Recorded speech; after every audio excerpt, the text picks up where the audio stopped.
प्राचीन भारत संस्कृती या पाठाच्या आता आपण पुढच्या विभागात प्रवेश करतोय. चला तर मग आता आपण बघूया की पुढे अजून काय काय आहे.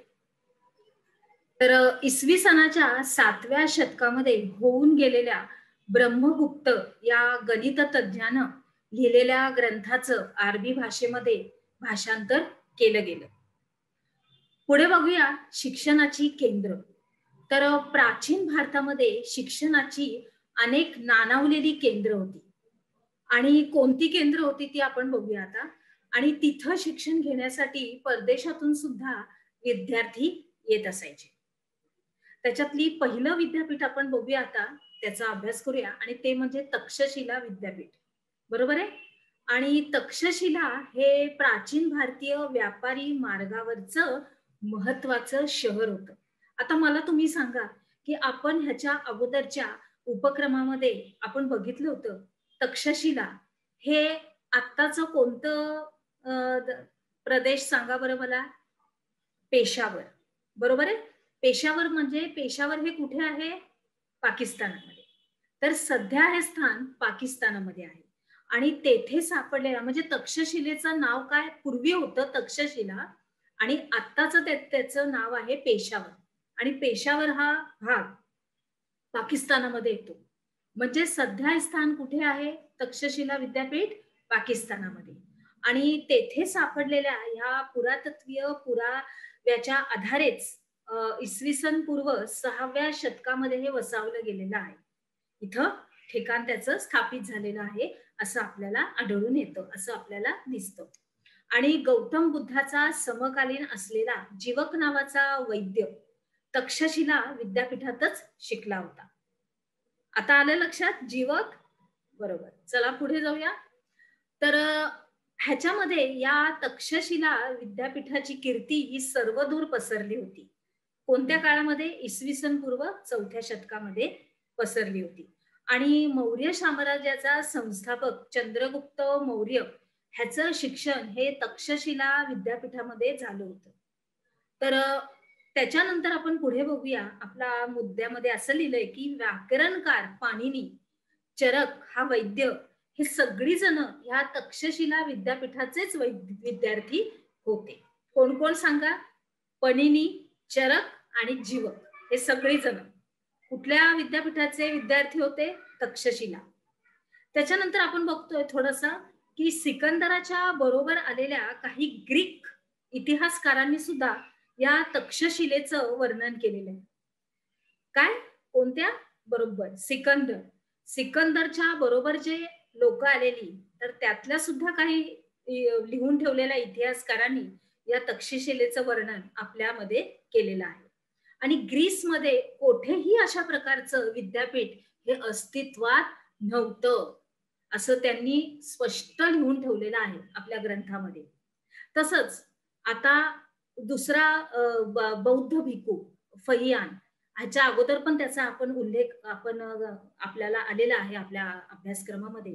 तर हा जो चीनी बौद्ध भिक्खू होता फहियान यानं इसवी सन 400च्या सुमारास मध्ये भारतामध्ये प्रवेश केला होता. भारतामध्ये तो आला होता आणि त्यावेळी त्यानं ह्या तक्षशिला विद्यापीठाला आवर्जून भेट दिली होती. म्हणजे तो त्याला भेट देऊन आला. आणि या विद्यापीठामध्ये काय काय असायचं शिक्षण ते बघूया आता आपण.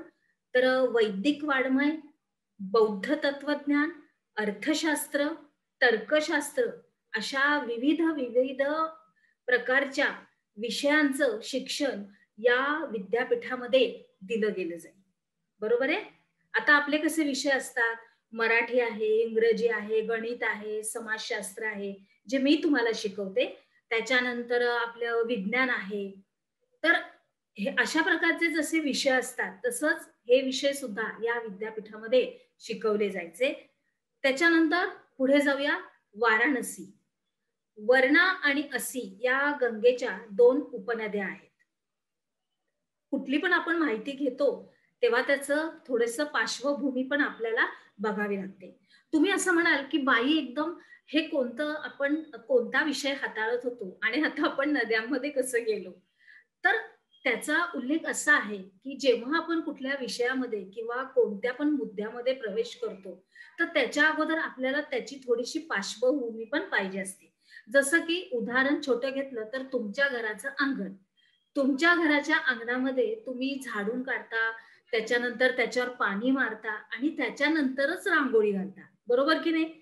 मग ही काय होते, रांगोळीची पार्श्वभूमी होते. तुम्ही आहे त्याच अंगणामध्ये रांगोळी घालणार आहे का? नाही. मग त्याच्यासाठी तुम्ही पार्श्वभूमी तयार करता. बरोबर आहे? हे एक छोटंसं उदाहरण झालं तुम्हाला समजण्यासाठी. आता आपल्याला इथे मोठे-मोठे आपल्याला सगळे आपल्या इतिहासातले मुद्दे आपल्याला सगळा अभ्यास करायचा आहे. मग थोडासा त्याच्यासाठी ही पार्श्वभूमी आहे. तर वरणा आणि असी या गंगेच्या 2 उपनद्या आहेत. आणि या 2 नद्यांच्या मध्ये वसलेल्या शहराला काय बोलतात? वाराणसी. काय बोलतात? बघा, वर्णा नदी आणि असी नदी. बरोबर आहे? आणि त्याच्या मध्यभागी हे वसलेलं संपूर्ण शहर. मग त्याला हे नाव काय आहे? वाराणसी. आणि आपण आता सुद्धा ह्याच नावाने ह्या शहराला ओळखतो. तर आता या वाराणसीमध्ये वेदांचं तसंच जैन आणि बौद्ध अशा तत्वज्ञानाचं शिक्षण देणारी केंद्र ही प्राचीन काळापासून आहेत. बघा, प्राचीन काळापासून आहेत. त्याच्यामध्ये आपण बघूया वल्लभी, पहिला अभ्यास करूया त्याचा. तर गुजरात मधल्या सौराष्ट्रामध्ये वल्लभी नावाचं एक प्राचीन नगर होतं. आणि या इसवी सनाच्या 5व्या ते 8व्या शतकामध्ये ते जैन आणि बौद्ध तत्वज्ञानाच्या शिक्षणाचं एक महत्वाचं केंद्र होतं. बघा, ठिकाण परत लक्षात घ्या विद्यार्थी मित्रांनो. चर्चेमध्ये कदाचित तुमचं लक्ष इकडं तिकडं जाईल, म्हणून परत काही काही मुद्दे मी परत तुम्हाला हे करते. जसं की ठिकाण असतील, उदाहरणार्थ तर गुजरात मधलं सौराष्ट्र, त्याच्यामधलं हे वल्लभी गाव. बरोबर आहे? त्याच्यामध्ये कोणतं शिक्षण होतं? अर्थात जैन आणि बौद्ध. कारण आपण बघतोय महावीर आणि गौतम बुद्ध हे पहिल्यापासून आहे. बरोबर आहे? मग त्याच्यामध्ये महत्वाचं केंद्र होतं. आणि युवान श्वांग आणि इत्सेंग या चिनी बौद्ध भिक्खूंनी वल्लभीला भेट दिली होती. आता हे 2 जे आपले प्रवासीकार होते, त्यांनी त्याला सुद्धा भेट दिलेली आहे. ते सगळ्या अख्ख्या भारतभर फिरलेले आहेत. मग त्यांनी जिथे जिथे फिरलेले आहेत ना, त्याचं त्यांनी अतिशय चांगलं आणि उत्कृष्ट आणि गौरवयुक्तच असे उद्गार आपल्याला त्यांच्या तोंडातून लिहिलेले आपल्याला काढलेले त्यांनी उद्गार आणि लिहिलेले असे आपल्याला आढळतात. तर ही मंडळी आता कुठे कुठे भेट द्यायला जाते बघा. आता ह्यांनी वल्लभीला सुद्धा भेट दिली होती. मागे आपण बघितलं तक्षशिला विद्यापीठाला सुद्धा त्यांनी भेट दिली होती आणि आता वल्लभीला. पुढे जाऊया. नालंदा विद्यापीठ. आता हे आपल्या भारतामध्येच आहे. आजचा बिहार. कुठला देश? बिहार. बिहारमधील पाटणा शहरच्या जवळच्या प्राचीन नालंदा विद्यापीठाचं अवशेष आहे. म्हणजे कधी हे बांधलं गेलं होतं? आता बघा, तो सम्राट आता आपल्याला येत आहे पुढे. सम्राट हर्षवर्धन या विद्यापीठाला या सम्राटानं उदार हस्ते देणग्या दिल्या होत्या. देणग्या म्हणजे काय? तर त्याचं अजून चांगलं त्याच्यामध्ये माहिती, वाङ्मय आणि अजून ग्रंथ त्याच्यामध्ये येण्यासाठी किंवा अजून त्याच्यामध्ये काही विद्वान मंडळी जाऊन त्याने अभ्यास करावा याच्यासाठी त्याने त्याच्यामध्ये सुधारणा केल्या. अजून ग्रंथ भरती केले, अजून विद्वान लोकांना त्यांनी बढावा दिला आणि अशा पद्धतीनं त्या स्वरूपात म्हणजे उदार हस्ते त्याच्यासाठी ह्या सगळ्या गोष्टींसाठी तो देणग्या देत होता. आता युवान श्वांग आणि इत्सिंग यांनी केलेलं जे वर्णन आहे ते ह्या नालंदा विद्यापीठामध्ये हजारो विद्यार्थ्यांची तिथे राहण्याची सोय होती. आपण ह्याच्या अगोदर आपल्या उपक्रमात त्याचं चित्र बघितलं होतं. अर्थात आपल्या पाठ्यपुस्तकामध्ये सुद्धा त्याचं चित्र आहे.